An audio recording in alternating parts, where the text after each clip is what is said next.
Hello la canaille.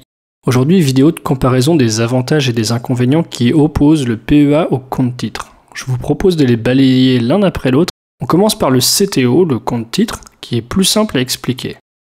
C'est un compte, comme son nom l'indique, que vous pouvez ouvrir auprès de votre banque ou chez un broker et qui vous permet d'investir en bourse sur des actions internationales, mais aussi qui vous permet d'investir sur d'autres types d'actifs, comme les obligations, les ETF, ou des trucs un peu plus tordus comme les varans, etc. Là, on est vraiment dans une optique open bar. Sur le compte titre, c'est freestyle. C'est typiquement dans ce type de compte que vous pourrez acheter vos actions Microsoft ou faire le petit malin et jouer sur des calls et des puts. En plus de cette flexibilité qu'il offre, le CTO n'a pas de plafond. Si vous avez 10 millions d'euros à investir, je vous le souhaite, vous pouvez les déposer intégralement d'un coup, paf. Alors à qui s'adresse ce type de compte? À n'importe qui, à condition d'être majeur, mais ça c'est pas une surprise, et il faut être résident fiscal français aussi. Côté fiscalité, parce que nos amis du Trésor ils nous oublient jamais, il est important de se rappeler que le CTO n'offre aucun avantage d'aucune sorte. Là les gars, vous allez payer plein pot sur vos dividendes et vos plus-values. Les actions américaines, donc vos belles lignes comme Apple et Procter & Gamble, ça sera 30% d'impôt, bim. Donc oui, l'intérêt du compte titre, c'est qu'il permet d'investir sur toutes les places boursières du monde. Vous aurez aussi accès au marché japonais, qui est très intéressant, ou le marché indien, qui est devenu le deuxième plus gros du monde, en termes de capitalisation. Ce qui est dingue hein, quand on y pense, parce que franchement, moi perso, je connais presque aucune boîte indienne. Aussi, pas de limite au nombre de comptes titres que vous pouvez avoir. Si ça vous chante d'en ouvrir un chez votre courtier XYZ, et le mois d'après un deuxième chez le voisin ABC, pas de souci.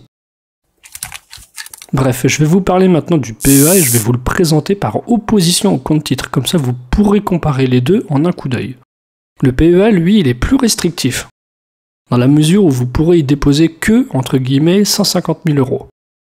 Attention, ça ne veut pas dire que la valorisation des titres que vous posséderez à l'intérieur de cette enveloppe ne peut pas dépasser 150 000 euros.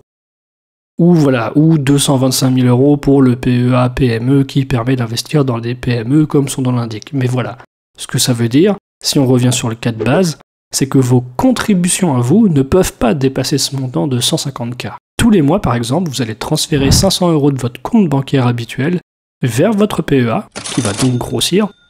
Et bien, à un moment, le total des versements atteindra 150 000 euros et vous ne pourrez plus l'alimenter. Par contre, si, pendant ce temps-là, vous avez eu du nez et que vos actions Hermès ont fait x10, bah tant mieux. Et vous pourriez très bien vous retrouver dans une situation où vous avez investi 90 000 euros au total, mettons, mois après mois, mais comme c'était sur Hermès, bah vos 90 000 euros en valent désormais 1 million. Donc voilà, le PEA, il a un plafond de versement de 150K. L'autre restriction, malheureusement, c'est qu'il ne permet que d'investir dans des titres d'entreprise qui ont leur siège social dans l'Union européenne. Attention, je viens pas de dire que vous ne pouvez investir que dans des sociétés européennes. Non, une boîte comme Accenture, pourtant américaine, elle a son siège social en Irlande, et donc elle est éligible au PEA. Par contre, vous avez compris ce que ça veut dire, les entreprises suisses, elles n'entrent pas dans le cadre du PEA. Et c'est dommage, parce que je trouve que ce sont des entreprises de très bonne qualité. En tout cas, voilà, ce sont des entreprises très connues. On a Nestlé, Novartis, UBS, Richemont, etc. Alors il faut savoir que le PEA vous permet aussi d'investir sur des ETF, pas seulement des actions. Et que par ce biais-là, vous pouvez investir entre guillemets indirectement sur le SP500 américain typiquement. Ce qui peut être très avantageux pour ceux qui veulent donner un peu de punch à leur portefeuille. Donc vous aurez accès à la gamme Lyxor proposée par Amundi. Donc c'est toujours bon à savoir hein, pour ceux qui se passionnent pour les ETF. Alors par contre, le PEA il est unique. Un seul par personne. Contrairement au compte titre, là on peut en ouvrir qu'un. Bah oui, sinon la limite de 150 000 qu'on se disait, elle a plus aucun sens. Autre contrainte, le PEA bloque les fonds pendant 5 ans. Ça veut dire que vous ne pourrez rien retirer de cette enveloppe pendant 5 ans. L'objectif c'est de pousser les gens à investir sur le long terme. Qu'est-ce que ça veut dire concrètement? Qu'il vous sera impossible depuis votre PEA de vendre quelques actions qui ont bien marché et de vous virer votre plus-value sur votre compte bancaire. Les plus-values, elles devront rester à l'intérieur du PEA et éventuellement vous les réinvestirez sur d'autres titres. Alors avec toutes ces contraintes, il faut quand même bien des avantages, sinon je vois pas l'intérêt d'ouvrir un PEA. Et l'avantage, il est de taille, c'est la fiscalité. Sur le PEA, il n'y a pas d'impôt.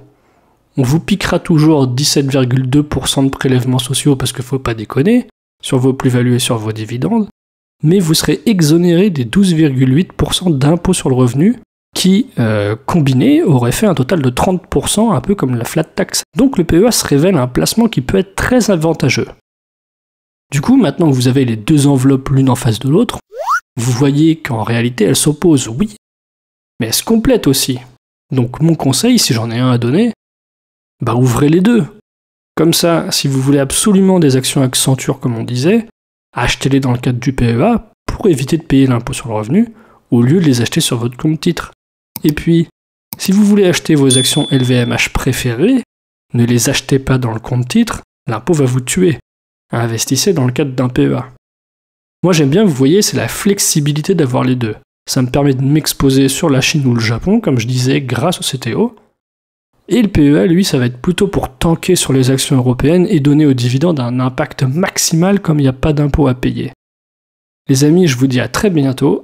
Ciao la canaille.